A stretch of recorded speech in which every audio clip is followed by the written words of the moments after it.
And then it was unschooling. And I kept hearing the blanket statement, oh, just like trust the process. I'm like, but how can I trust this process when I don't even know what my boundaries are? I don't even know what my needs are. I don't even know how different my children were from me. Hello, everyone. Welcome to the Unschooling Lifestyle. Today, I wanted to bring a few sentences from the book Untigering by Iris Chen. And the subtitle of the book is Peaceful Parenting for the Deconstructing Tiger Parent. Now, being a tiger parent, it's a whole different conversation because I have often said I was on that path. And when we transitioned into homeschooling, I was tiger parent homeschool edition. So unschooling came to me as a philosophy to rewrite the story on that. What I wanted to share today is that she writes peaceful parenting aims for equity, not equality. And then she goes on to say equality means everyone is treated the same, but equity means that everyone is given the support and empowerment they need to thrive.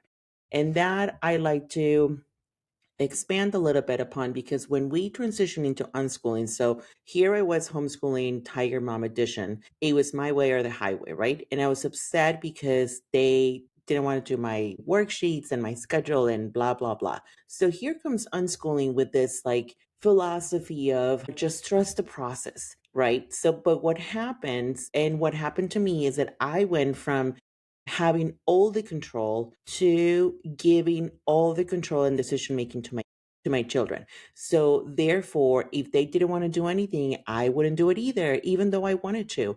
But there was still an imbalance of I don't want to say power, but I want to say decision making. There was an imbalance of decision making. And then I was exhausted. So here I was reading about self directed education, about play and how play was important and how they should do it and how they should lead and how children, by being self directed, that they needed to do every step, like everything in the process of, for example, if they wanted to know about money, that they needed to do the research, that they needed to provide me with ideas for field trips, and that they needed to play with money, whether it was fake or real, and ask the questions. So here I was at the mercy of my children. And needless to say, I was exhausted. So I really believe this is one of the pitfalls that unschooling kind of brings about into families because we come from a system that does not trust ourselves and therefore we don't trust our children. So when you switch into unschooling, we are asked to do something that we have never known. So we kind of like in this way we are kind of creating this narrative in our heads that they are supposed to run the show. And the reality is that that's not true. So here is why when I found human design, I felt seen in a way that I had not felt seen before because he gave me the tools to realize what I needed as a parent. And then Iris goes on to describe a little bit of what her peaceful parenting means, which is we look for win-win solutions instead of ones that only benefit one party. And that is something that I was able to access through human design because I knew that my creative time is important. So I needed to set the boundaries that could benefit that side of me so I could also be there for my children. And then it says we respect our child's boundaries as well as our own. I feel like I just covered that. And then it says we are willing to negotiate, compromise, and be flexible. This goes on both sides of the equation. So one of the things that I love to do is that we have a group on Fridays that we meet up with. And I absolutely love the ambiance and the philosophy, and I love talking to the parents there, but sometimes my children do not want to go. And if I have options for them to stay, let's say with whether with it is with my parents or with my partner, we talk about what the options are and then they get to decide. But there is compromise in the sense that I am honest about why I want to be there. And then I am honest with them as to say, these are the options. What do you want to do? And sometimes there hasn't been an option. So they have to go and they eventually have a good time. But they initially say, well, we don't have a choice. And I'm like, well, this is why this is happening. So there's not one person winning all the time, then there's not one person losing all the time. We're always meeting in the middle. And I feel like when I started unschooling, I didn't know that there was a middle. Like it was like my way of doing homeschooling, Tiger Parent Edition. And then it was unschooling and it was like relinquishing all types of decision making to the children. And that was not, and then I kept hearing, the blanket statement, just like trust the process. I'm like, but how can I trust this process when I don't even know what my boundaries are? I don't even know what my needs are. I don't even know how different my children were from me. Human design kind of helped me create that middle for me. The next point that she talks about, he says, we value the thoughts, opinions, and feelings of each individual, not just of those who hold the most power in the family. Again, it's just about everyone has the right to say no. Everyone has the right to ask a question, to say I'm not ready, and to say I don't feel good today, to say I don't want to go outside today. It's totally okay. And if we think about it, we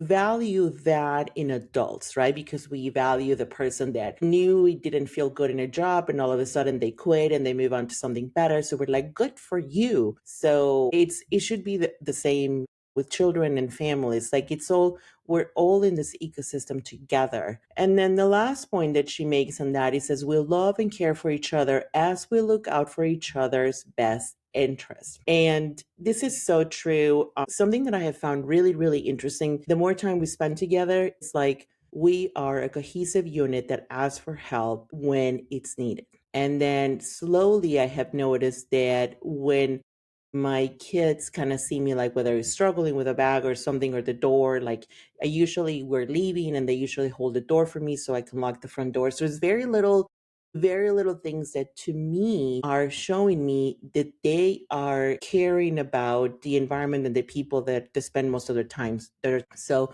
they are very courteous, they have asked if I'm okay. So in human design, I have an emotional authority. So that emotional authority goes like a friggin' roller coaster.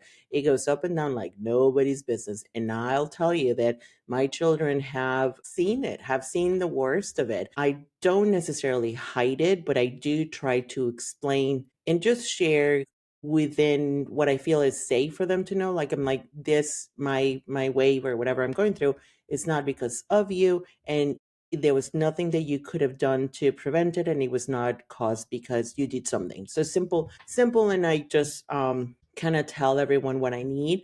I usually just kind of need to either create, write, or something, and kind of let the feeling move through me. So because there's always a learning. I feel like every time I go through a low wave, there's something that I come out of with, if that makes sense. So yeah, so I just wanted to share, this is probably one of the biggest pitfalls when you start transitioning into unschooling. When you began homeschooling and you're like, okay, we're doing it, and all of a sudden you find resistance in the path because our children are not the same as us. They don't learn the same way. They are not to our same, they don't really know what our expectations are. They just know that they just know that they want to be free, and some of the things that we ask them to do are just inhibiting that freedom. So then you start finding out about self-directed education and unschooling, and all of a sudden it feels like this freedom to everyone, not just to the children, to everyone. But there's this like dramatic switch on who is making all the decisions. And it shouldn't be just the children, because that's not what they're there for per se. They're there to be supported and to be part of the decision making with us as the parents. So it's a team, it's a partnership. And sometimes there are compromises, and that's okay. It's just a work in progress. But there's always a space for equity, for everyone's needs to be met. Thank you so much for joining me. And if you want to go deeper into human design and unschooling, I'll be hosting a January program, 4 weeks, to get you started. Human design and unschooling, they are experiments in the sense of like we are finding out what works for us. So it would be mad to say that in 4 weeks you will know everything there is to know and you will have all the answers that you will need. It is not true. But if you are ready to do a deep dive into conditioning and how to incorporate unschooling and human design and have your needs met as a parent, as a person, as a human being, and allow that for your children, then come join me in January. And that's it. Thank you so much.